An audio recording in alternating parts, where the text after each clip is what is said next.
अध्याय 15 ठोस आकृतियों का पृष्ठीय क्षेत्रफल एवं आयतन। प्रश्नावली 4 का 5वां क्वेश्चन। 4 क्वेश्चन तक देख चुके थे, आज देखते हैं 5वां क्वेश्चन। 2 सेंटीमीटर त्रिज्या वाले 21 गोलियों को पिघलाकर बड़ा गोला बनाया जाता है। इस नए गोले का आयतन ज्ञात कीजिए। क्वेश्चन क्या बोल रहा है, 2 सेंटीमीटर त्रिज्या वाला क्या है हमारे पास, ये 2 सेंटीमीटर त्रिज्या वाले क्या है, 21 गोली हैं। इस प्रकार के कितने गोली हैं, 21 गोली हैं। इसको पिघलाकर क्या कर रहे हैं हम लोग, एक बड़ा गोला बना रहे हैं। तो बड़े गोले का आयतन पूछ रहा है, ठीक है। तो हम जब इस 21 गोले का आयतन निकाल लेंगे तो 21 गोले का आयतन इस बड़ा गोला के आयतन के क्या रहेगा, बराबर रहेगा। तो सबसे पहले हम क्या निकाल लेंगे, आर दिया हुआ है तो एक छोटे गोली का क्या निकाल लेंगे, आयतन निकाल लेंगे। फिर एक गोली का आयतन निकल जाएगा तो 21 गोली का आयतन निकाल लेंगे। और 21 गोली जो है किसके बराबर होगा, 21 गोले का आयतन जो है ये बड़ा गोला के आयतन के बराबर रहेगा, ठीक है। तो इसको हम क्या करते हैं, सॉल्व करते हैं। 2 सेंटीमीटर त्रिज्या वाले गोलियों को पिघलाकर, तो ये गोलियों का क्या दिया हुआ है, त्रिज्या दिया हुआ है। गोलियों का त्रिज्या r बराबर 2 सेंटीमीटर इतना दिया हुआ है। तो हम क्या निकाल लेते हैं, एक गोली का क्या निकाल लेते हैं, पहले एक गोली का आयतन निकाल लेते हैं, वैल्यू, ठीक है। तो आयतन का फार्मूला क्या होता है, गोले का 4/3 पाई आर क्यूब। तो ये हो गया 4/3 पाई आर की घात 3, ठीक है, 4/3 पाई आर क्यूब। ये हो गया इक्वल टू 4/3 का 4/3 पाई का वैल्यू रहने देता हूँ, पाई को पाई रहने देता हूँ, ठीक है। आर का मान कितना है यहाँ पर 2 की पावर 3, 2 की घात 3। तो ये हो गया 2 की घात 3। अब यहाँ पर सॉल्व करूंगा, 4 गुणित 3 पाई हो गया ये। 2 की घात 3 मतलब कितना हो जाएगा, 2 गुणित 2 गुणित 2, तो 2 दूनी 4, 4 दूनी 8, ये हो गया 8। अब 8 चौका 32, 8 चौक 32, ऊपर का गुणा ऊपर के साथ होता है, तो 8 चौक 32, 32/3 पाई। ये कितना निकल गया हमारा, एक गोली का आयतन निकल गया, ठीक है। अब हमें कितना निकालना है, अतः 21 गोलियों का आयतन क्या हो जाएगा,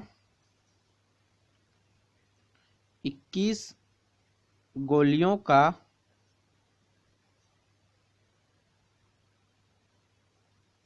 आयतन बराबर क्या हो जाएगा, 21 गुणित जो आयतन आया है एक गोली का, उसी में क्या कर देंगे, 21 का गुणा कर देंगे तो निकल जाएगा। ये हो गया 32/3 पाई, 21 गुणित 32/3 पाई। यहां से कट जाएगा, 3 एकम 3 और 3 सत्ते 21 हो गया, कट गया इतना। अब कितना आ जाएगा यहाँ पर देखो, 7 गुणित 32 पाई, यही आया।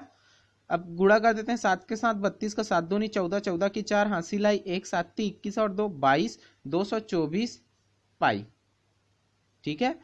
ये किस में आएगा, घन सेंटीमीटर में आएगा। अब यही 21 गोलियों को पिघलाकर क्या किया गया है, एक बड़ा गोला बनाया गया है। तो यहां पर लिख सकते हैं, चूंकि 21 गोलियों को पिघलाकर एक बड़ा गोला बनाया गया है,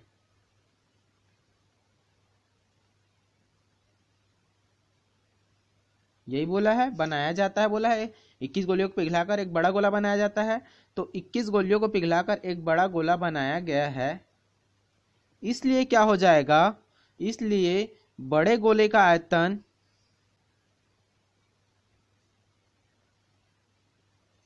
बड़े गोले का आयतन 21 गोलियों के आयतन के क्या होगा, बराबर होगा। 21 गोलियों का आयतन का क्या होगा, बराबर होगा, ठीक है। तो कितना है 21 गोलियों का आयतन, 224 पाई, ठीक है। देखो यहाँ पर पाई में दिया है आंसर, इसलिए मैं पाई का वैल्यू नहीं रखा हूँ। पेपर में तो पता नहीं रहेगा पाई का वैल्यू रखना है कि नहीं रखना है, आप लोग रख लेना, डायरेक्ट उसको सॉल्व करते जाना, ठीक है, पाई का। तो ये क्या क्या हो जाएगा, 224 पाई, ये आप लोग का घन सेंटीमीटर, ये आंसर दिया हुआ है। यदि पाई का वैल्यू रखता तो क्या हो जाता, 224 गुणित पाई का मान कितना होता है 22/7, तो ये हो गया 22/7।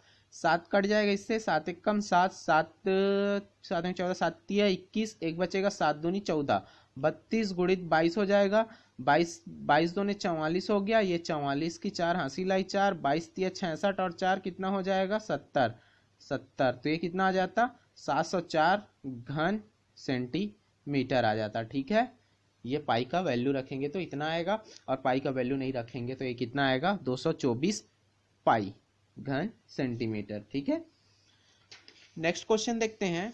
क्वेश्चन नंबर 6वां। क्वेश्चन नंबर 6वां है, एक ठोस गोले को जिसकी त्रिज्या 10.5 सेंटीमीटर है को पिघलाकर कुछ छोटे शंकु बनाए गए हैं जिनमें कि प्रत्येक की त्रिज्या 3.5 सेंटीमीटर और ऊंचाई 3 सेंटीमीटर है। बनाए गए शंकु की संख्या ज्ञात कीजिए। ठीक है, इस टाइप से क्वेश्चन हर प्रश्नवाली में देखने को मिल जा रहा है। क्या बोला है, एक बड़ा सा क्या है गोला है जिसका त्रिज्या क्या है, ये समझाने के लिए है। ठीक, ये हो गया 10.5 सेंटीमीटर जिसका क्या है त्रिज्या है। अब इसको पिघला कर क्या बना रहे हैं, छोटे शंकु बना रहे हैं। ये छोटा छोटा क्या बना रहे हैं, शंकु बना रहे हैं, जिसका प्रत्येक की त्रिज्या कितना है, ये प्रत्येक की त्रिज्या कितना है 3.5 सेंटीमीटर, और इसका ऊंचाई कितना है, ऊंचाई है 3 सेंटीमीटर। तो ये गोला का क्या होना है, हमारे शंकु बनाना है। तो इसका आयतन निकाल लेंगे और शंकु का आयतन निकाल लेंगे। तो माना एक से शंकु बनाया जा सकता है, तो एक से शंकु का आयतन बराबर गोले का आयतन, फिर एक से बराबर क्या हो जाएगा गोले का आयतन बटे शंकु का आयतन। वैसे ही करते हैं, पिछले क्वेश्चन में भी इस टाइप का क्वेश्चन आ चुका है। ठीक है, तो हम इसको डायरेक्ट सॉल्व करते हैं। क्या होगा, क्या क्या दिया हुआ है, गोले, एक ठोस गोले को जिसकी त्रिज्या क्या है 10.60, गोले की त्रिज्या दिया हुआ है, दिया है, लिख लेना गोले की त्रिज्या r बराबर 10.5 सेंटीमीटर, 10.5 सेंटीमीटर। अब शंकु का दिया हुआ है, शंकु का त्रिज्या दिया हुआ है, शंकु बनाएगा जिनमें से प्रत्येक की त्रिज्या, शंकु की त्रिज्या है वो, शंकु की त्रिज्या क्या है, इसको भी r बराबर ही लिख ले रहा हूं। जब शंकु का आयतन निकालेंगे तो ये वाला r लेंगे, और गोले का आयतन निकालेंगे तो ये वाला r लेंगे। ठीक है, कंफ्यूजन नहीं होना है, 3.5 सेंटीमीटर। और शंकु की ऊंचाई दिया हुआ है, ऊंचाई एज बराबर, शंकु की ऊंचाई है ये, लिख लो, शंकु की ऊंचाई एज बराबर कितना है 3 सेंटीमीटर है, ये हमें गिवन है। ठीक है, तो गोले का आयतन क्या हो जाएगा, गोले का आयतन बराबर क्या होता है, गोले का आयतन पड़ता है 4/3 पाई आर क्यूब। तो ये हो गया 4/3 पाई आर क्यूब। आर का वैल्यू गिवन है, तो आर 4/3, ये पाई का हो गया, पाई गुणित आर की घात 3 है। मतलब आर कितना है यहाँ पर, किसका निकाल रहे हैं, गोले का। तो गोले की त्रिज्या लेना है 10.5 का घात कितना हो गया 3, 10.5 की पावर 3। ठीक है, ये निकल गया हमारा गोले का आयतन। अब हम निकाल लेते हैं किसका, शंकु का आयतन। शंकु का आयतन, इसको सॉल्व नहीं कर रहा हूं, बाद में कट जाता है ये। शंकु का आयतन कितना हो जाएगा, शंकु का आयतन का फार्मूला क्या होता है, 1/3 पाई आर स्क्वायर एच। तो इसका फार्मूला लिख लेता हूं, 1/3 पाई आर स्क्वायर एच। 1/3 का 1/3 पाई का पाई रहने देता हूं, आर स्क्वायर, आर का मान कितना है 3.5 है, तो ये हो गया 3.5 का स्क्वायर, और एच है यहाँ पर, ये गुणित 3। ठीक है, देखो ये 3 नीचे में है, ये 3 ऊपर में है, कट जाएगा। तो ये क्या आ जाएगा हमारा 3.5 स्क्वायर पाई, ये 3.5 का स्क्वायर और पाई का पाई। ठीक है, अब माना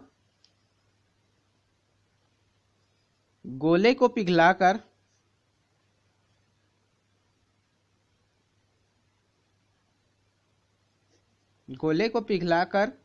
एक्स शंकु बनाए जा सकते हैं। ठीक है, एक्स शंकु बनाए जा सकते हैं। तब क्या हो जाएगा, तब एक्स शंकु का आयतन बराबर होगा गोले के आयतन का, इसी को पिघलाकर शंकु बना रहे हैं, तो इस दोनों का आयतन क्या होगा, जितना शंकु बनेगा उसका आयतन और इसका आयतन दोनों क्या होंगे, आपस में बराबर होगा, गोले का आयतन। अब यहां से हम सॉल्व करेंगे तो x की जगह पे यहां पर मैं x ही रख ले रहा हूं, यहां पर सॉल्व कर रहा हूं। शंकु का आयतन निकाले हैं, कितना है, गुणित लिख दे रहा हूं 3.5, ये 3.5, 3.5 का स्क्वायर, ये पाई का पाई, ठीक है, बराबर का बराबर। गोले का आयतन कितना है, 4/3 गुणित पाई का पाई, ये 10.5 की घात, 10.5 की घात कितना है, 3 है, ठीक है।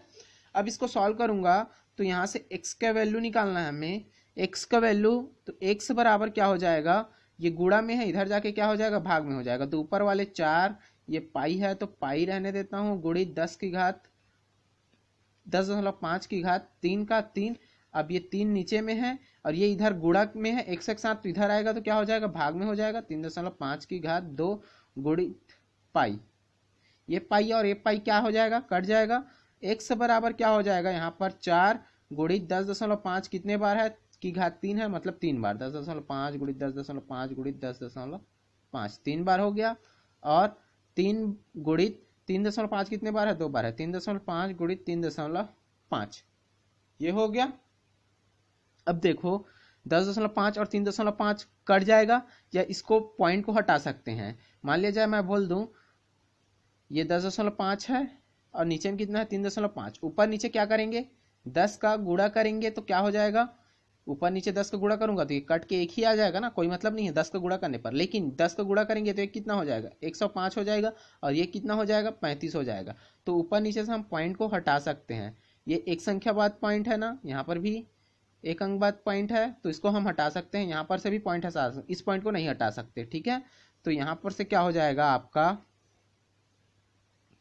या डायरेक्ट कटा सकते हो तो कटा लेना, यहाँ पर 3 से चला जाएगा, ठीक है, 4 गुणित 10.5, अब नीचे में और क्या है, 3। अब देखो यहाँ पर दशमलव है, यहाँ पर दशमलव है, तो हटा देते हैं उसको, 105 जैसे अभी हटाया ना, कैसे हट रहा है वो, ये समझ में आ गया, ये 35, ठीक है। उसी प्रकार ये भी क्या हो जाएगा, 105 हो जाएगा, और नीचे वाला कितना हो जाएगा, 35 हो जाएगा। मतलब ऊपर नीचे हम क्या कर दिए, यहाँ पर 10 और यहाँ पर 10 का गुणा कर दिए, यहाँ पर 10, यहाँ पर 10 का गुणा कर दिए, ऊपर नीचे 100 का गुणा कर दिए, तो ये 105 हो गया, ये भी 105 हो गया, ये 35 और ये 35 हो गया, ठीक है। अब देखो कटा देते हैं, कट जाएगा, कितने से कट जाएगा, 5 से कट जाएगा, 5 सत्ते 35, और ये 5 दूने 10, 5 दूने 10 और 5 एकम 5, और ये 7 आएगा, ये 21 आएगा, फिर से कट जाएगा, 7 एकम 7 और 7 तिया 21 कट गया, ये भी 3 बार में कट जाएगा, वैसे ही 7 ये 3 बार में कटा, 35 और 105, तो ये भी 3 बार में कटेगा, ये 3 और ये 3 आप लोग अपने हिसाब से कटा लेना, ठीक है। क्या बचा, यहाँ पर 3 बचा है, यहाँ पर 10.5 बचा है, यहाँ पर 4 बचा है, x बराबर 4 गुणित 10.5 गुणित 3, 4 तिया 12, 12 गुणित 10.5 हो गया। अब 12 इसका गुणा कर दे रहा हूं मैं, 12 का गुणा 10.5 के साथ, तो 12 पंचे 60, इधर इस 12 का गुणा डायरेक्ट इसके साथ कर दे रहा हूँ, ठीक है, पॉइंट के साथ। 12 पंचे 60, 60 का शून्य हासिल आई 6, 12 शून्यम शून्य, तो और 6 हासिल है, ये हो गया 6, 12 एक कम 12, 126, एक संख्या बाद दशमलव है तो एक संख्या बाद दशमलव लगा लिया, x बराबर 126। तो कितने शंकु बनाए जा सकते हैं, शंकु की संख्या ज्ञात कर ये बोल रहा है, तो शंकु की संख्या क्या हो जाएगा, 126, एक पॉइंट के बाद शून्य लगा है उसको हटा लेना, ठीक है। x बराबर कितना हो जाएगा, 126। तो शंकु की संख्या कितना है, शंकु की संख्या ज्ञात कीजिए बोला, तो शंकु की संख्या कितना है, 126 है, ठीक है। ये हो गया हमारा 6वां क्वेश्चन। अगला क्वेश्चन देखते हैं, क्वेश्चन नंबर 7वां। क्वेश्चन नंबर 7वां है, हवा भरने पर गोलाकार गुब्बारे का त्रिज्या 7 सेंटीमीटर से बढ़कर 14 सेंटीमीटर हो जाती है। दोनों स्थिति में गुब्बारे के पृष्ठीय क्षेत्रफल का अनुपात ज्ञात कीजिए। मान लिया जाए ये बोल रहा है गोलाकार गुब्बारे की त्रिज्या, इस तरह से क्या है, गोलाकार गुब्बारा है जिसका त्रिज्या क्या है, पहले 7 सेंटीमीटर है, जब उसमें क्या है, हवा नहीं भरे हैं। अब जब हवा भरते हैं तो उसका त्रिज्या क्या हो जाता है, बढ़ जाता है, 7 से बढ़कर कितना हो जाता है, 14 हो जाता है। तो दोनों स्थितियों में गुब्बारे के पृष्ठीय क्षेत्रफल का अनुपात। अब हम क्या करेंगे, इसका पृष्ठीय क्षेत्रफल का अनुपात निकालेंगे। पृष्ठीय क्षेत्रफल का अनुपात क्या होता है, 4πr स्क्वायर, और इसका 4πr स्क्वायर करके इसका भी निकालेंगे। यहाँ पर R1 और R2 दो अलग अलग त्रिज्या है, तो R1 R2 ले लेंगे और दोनों को क्या कर लेंगे हम लोग, अनुपात निकाल लेंगे। ठीक है, तो सॉल्व करते हैं। यहाँ पर लिख लेना, प्रथम स्थिति जब गुब्बारा में क्या है, हवा नहीं है। प्रथम स्थिति में गुब्बारे का त्रिज्या क्या है, गुब्बारे का त्रिज्या R1 बराबर 7 सेंटीमीटर, 2R दिया है। ठीक है, गुब्बारे का त्रिज्या, तो पृष्ठीय क्षेत्रफल क्या हो जाएगा, जब त्रिज्या क्या है 7 सेंटीमीटर है, तो पृष्ठीय क्षेत्रफल क्या हो जाएगा, 4πr1 का स्क्वायर। 4πr स्क्वायर होता है, लेकिन R1 लिए हैं तो यहाँ पर भी R1 लिए हैं। ठीक है, ये 4 हो गया, ये पाई को पाई ही रहने देता हूं, और R1 का कितना है 7, तो ये हो जाएगा 7 का वर्ग हो जाएगा इतना। ठीक है, अब इसको सॉल्व करेंगे तो करेंगे, नहीं तो लास्ट में कटाना ही है तो इसको रहने देते हैं। ठीक है, इसको ऐसे भी लिख सकते हो, 4 गुणित ये 7 गुणित 7 ये पाई, 7 का वर्ग है तो 7 गुणित 7 पाई लिख लिया। 49 लिख सकते हो, लेकिन लास्ट में और कटाना है तो रहने देते हैं। अब द्वितीय स्थिति देखते हैं, जब गुब्बारा में क्या हो जाता है, हवा डालते हैं। द्वितीय स्थिति में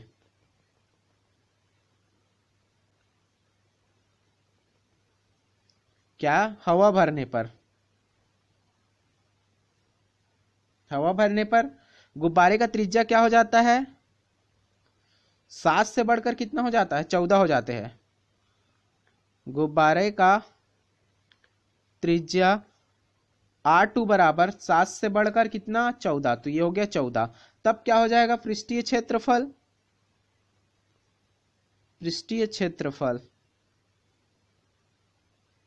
यहां पर भी क्या होगा, 4πr स्क्वायर होगा, लेकिन 2 है तो यहां पर 2, 4 का 4 पाई का पाई, R स्क्वायर कितना है 14, तो ये 14 का वर्ग। इसको भी हम क्या लिख सकते हैं, 4 गुणित 14 गुणित 14 गुणित पाई, हो गया इतना। अब बोला है दोनों स्थितियों में गुब्बारे का पृष्ठीय क्षेत्रफल का अनुपात ज्ञात कीजिए। दोनों स्थितियों में, प्रथम स्थिति में तो यहां पर लिख लेना, प्रथम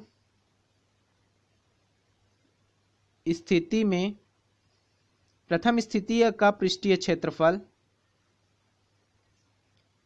अनुपात पूछा है, तो प्रथम स्थिति का पृष्ठीय क्षेत्रफल बटे द्वितीय स्थिति का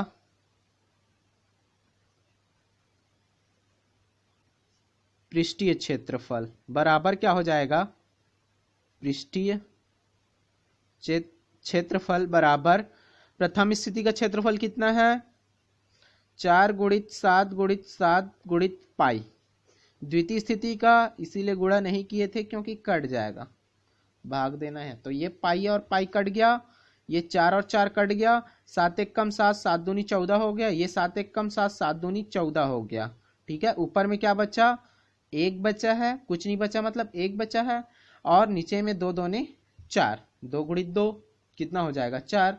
तो इसका अनुपात पूछा है, तो इसका अनुपात क्या हो जाएगा, 1/4 आया, तो इसका अनुपात के रूप में लिखेंगे तो ये क्या हो जाएगा, 1:4। यही क्या है, इसका आंसर है। ठीक है।